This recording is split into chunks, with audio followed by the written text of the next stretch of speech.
guitar playing's come along nicely. Thank you, that's all your fault. Couple of nice licks there, yeah. Good evening, everybody. Thank you so much for being here in such great numbers tonight. Of course, you're very nervous whenever you hold any event. Of course, I've been at that my entire adult life. Are people going to show up? And luckily, you all did. So thank you. Give yourselves a big round of applause. My name is Larry Foley, a name known to many, familiar to most. Tonight I'm here to tell you who I am, and to tell you that I am the man to be the next MHA for Placentia St. Mary's.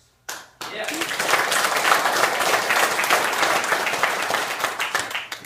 He's that fella sings in the band, isn't he? Oh, he's the fella on the radio. He's that fella that'll be on television talking about the guitars. Yeah, that guy. But of course there is much more, and I'm going to enlighten you a little bit on my background. I was born at Placentia College Hospital, remember that? On November 26th in 1971, I went to St. Edward's Elementary School, remember that? And from there I went up the road many a cold morning to Laval High School, remember that? The old one. From there I went on, as Tom mentioned, to St. Francis Xavier University in Nova Scotia, where I graduated, on the Dean's List I might add, with an advanced major in political science. From there I went on to a Master's in Community Development in Cork City, Ireland at the University College Cork.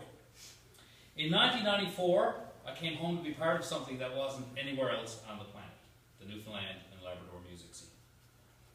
My passion for home is what brought me back over 20 years ago. I've made a successful career in the cultural arts, always challenging, but I've always drawn upon the passion of who we are as a people. It's always been my guiding light, both in music and in business, and it's going to be my guiding light now in politics. The same passion guides me as I enter politics. The experience I've gained in business, in broadcasting, and performance, along with my education, have brought me to this point at the ripe old age of 42. I guess I'm middle-aged. I'll be lucky to get 84, right? So where are we now? The feeling that the red sweep is obvious throughout this district. A lot of people say she's going to go red. It's going to swing around. We're going to have a Liberal government this time. I've spent the last number of months talking to constituents, and their dissatisfaction with the current administration is abundantly clear.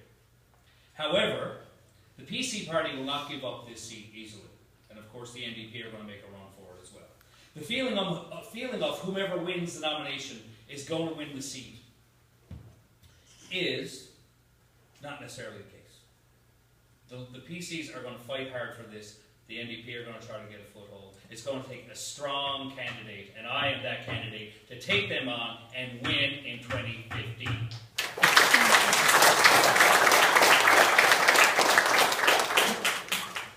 The provincial Conservatives are going to throw everything they have at keeping this seat. We all know that. And by no means am I going to step down from that challenge. Now, beyond that victory, if I am successful, when I am successful, never waver. Beyond the victory, this district faces many challenges, as we all know. We have an aging population, and healthcare is always a challenge when we have an aging population. A strong lobby to maintain the services we have right now is going to be essential, let alone looking for more service in the future. Education is key. We have schools in this district that are on the hand of becoming one-room schools. Now, of course, it's easy to say we have the internet and we have all kinds of electronic education possibilities that we didn't have years ago. But social integration for these children is going to be key. And I think that is one of the points when we see the great discrepancies in this district. We have some areas that are doing really well. We have some areas that are not doing very well. And of course, they resent the other parts that are. And my role as MHA for this district is to bring everybody together and be a unifying force. And I believe I have the power to do that. Of course, infrastructure is always a key in any election. Now, don't all say it at once. What's everybody's biggest problem? There are roads. What roads? They're atrocious. And it's a cliche for someone like me to be standing here and say I'm going to do anything about the roads. What do you think I can do about them? Any suggestions? Havel, yeah, right. Well, I have looked into this a little bit, and I'm familiar with something called multi-year tendering. Right now, tenders are done annually. So by the time we get around to getting some pavement on the roads, the tender has been out, the tender process just eats up half of the summer. So I believe what we need to do, and this is certainly a policy of the Liberal government once it's elected, is to have multi-year tenders with the contractors so we can get paving done earlier in the season, have the tendering out of the way, and have them look at it seasonally going forward for 3 to 4 years, as opposed to looking at it on an annual basis and wondering why we're not getting a few scraps of black on a grey tarmac in the latter part of the month of August, when the tourists have already come and gone. Sound logical to you? That's just one of the little things that I've looked into. The fishery is still a key force which drives rural Newfoundland, and we must not and will not see its demise in the face of other forms of development.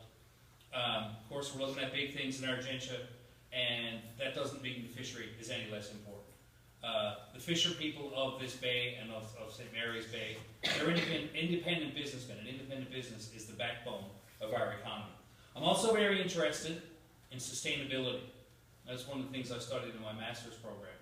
A few years of big development is fine while it's happening. But as some of you who are here may have attended the meeting when Husky held in this very room, it was an information session on what's going on in Argentia. My key question to them is, okay, well, you're going to build this big infrastructure in Argentia. It's tantamount to a large dry dock, essentially, is what they're building there. What use is it going to be to us in this room and our children in 2018 or 2019 or 2022 after it's done? They had no clear answers that day, but I guarantee you I'll keep their feet to the fire and find out what they will be. I want to be an agent for change. A change in how things are done and how this district is represented. I will represent you by first and foremost being present. How will I do that, you might ask? I have a house in Placentia, number 12 Cabot Street. It's a tiny little house, almost like something Conor Bryan might sing about. And it's a little 2-bedroom house, and we're quite proud of it, although we just found out that we're having another child. My wife is due in March, so we might have to build onto it again. If elected, it will become my primary residence. I want to be here. And that is key. And of course, some of my detractors say, well, Larry doesn't live in Placentia, he doesn't live in the district. But you know what? I see the entire district, and I don't live that far away. And I think the fact that I'm unbiased in how I'm approaching this. We have Whitburn, our brothers and sisters in Whitburn, in Long Harbour, in Peters River, in Mull Bay, in Branch, in St. Bride's, in North Harbour. We are a big district. We are a big people. And once again, I come back to the unifying force that I wish to be in this election. I will also be accessible, as I say. This is my home. I will fight for it. I'll fight for it with all that I am. Now, that brings me to my next point. My greatest asset in this race is unequivocally my family. And by the way, if you think there's only one woman running in this race, you are sadly mistaken. She's here tonight, my wife, Regina. Where are you? Regina, stand up. Oh, you are standing up.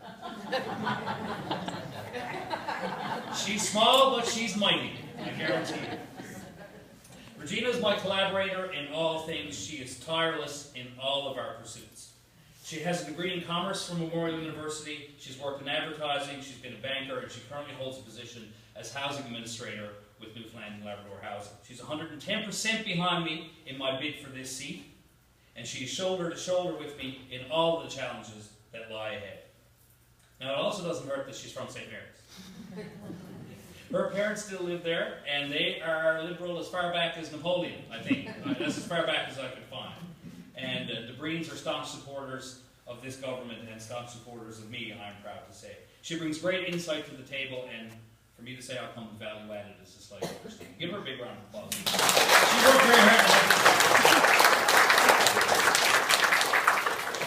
Of course, this includes my parents, who are tireless workers in this community, as all of you know. And they've worked very hard already in the sign-ups. My poor old mother, she's up there at the headquarters with the phone book out 24 hours a day. Larry, did you call this one? Larry, did you call it? What about this one? And so it goes. And she's non-stop. And my father, too, he's a good hand putting up signs, in case you hadn't noticed. I'm very proud to have them going with me as I go forward. So all of this is well and good. But people say to me, Larry, what do you stand for? Larry, what do you believe in? And you know what? These are long, hard questions. You have to stop, take a look at yourself when you're taking a position like this and when you're going for it. Yeah, it's easy. We all sit, we all complain about government. We all have problems with how things are done. I'll give you a slight example of probably why I'm running for this. The other day I had a question about forestry. So I called, who do you think I called?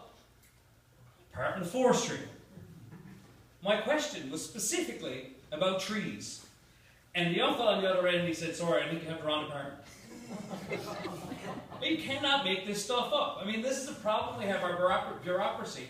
I believe a lot of great people have moved on just because of where our population is. A lot of people have retired. You've got people in gigs right now, and they don't know the gig. As simple as that. And I think that's a major problem, especially as our population ages and look to government for service and for answers, and they're finding gross incompetence on the other end. That's just one of the things I'm upset about. But back to what I believe in. I believe strongly in rural Newfoundland and Labrador. I believe we can only make it better by improving our intergovernmental relations. And that's quite as simple as MHAs working more closely with mayors, the MHA working more closely with our federal representatives and our Premier.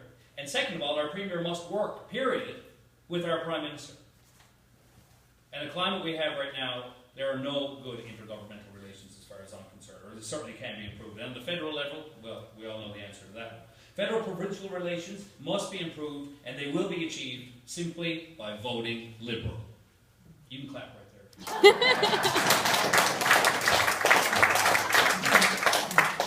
I believe that, and our prosperity and a stronger government will depend on that solely. I also believe in our young people. My generation was raised to go away. How many people that live in Placentia are 42 years old? It was almost a foregone conclusion. We'd go off, we'd go to school, and we'd go somewhere else. And I certainly, and I'm proud of the fact that I may be in town, but I'm still here. You know, and I always wanted to be here. I want our present generations and our future generations to be raised to stay in rural Newfoundland, have their homes here, and as they move into parenthood and having their own children, make sure they stay here too. Clap again.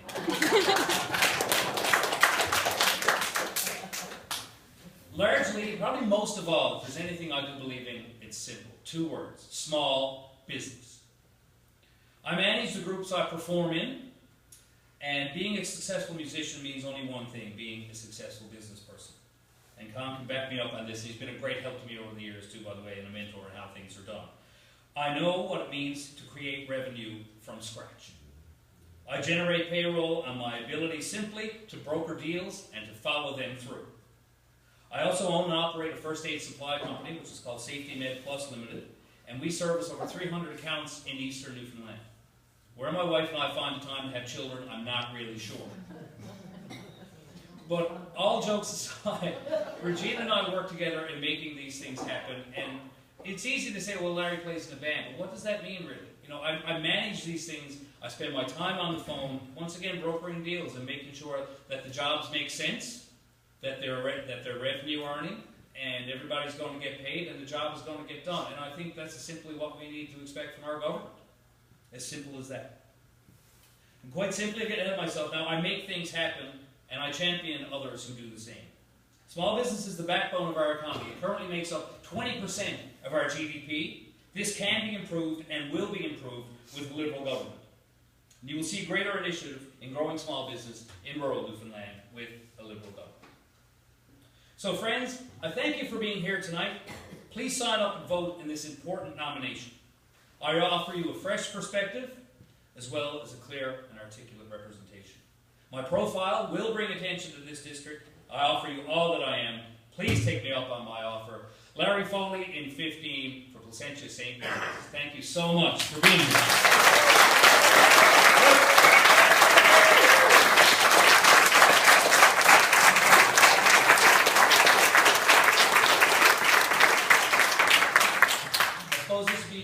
If anybody had any questions, if I left anything uncovered.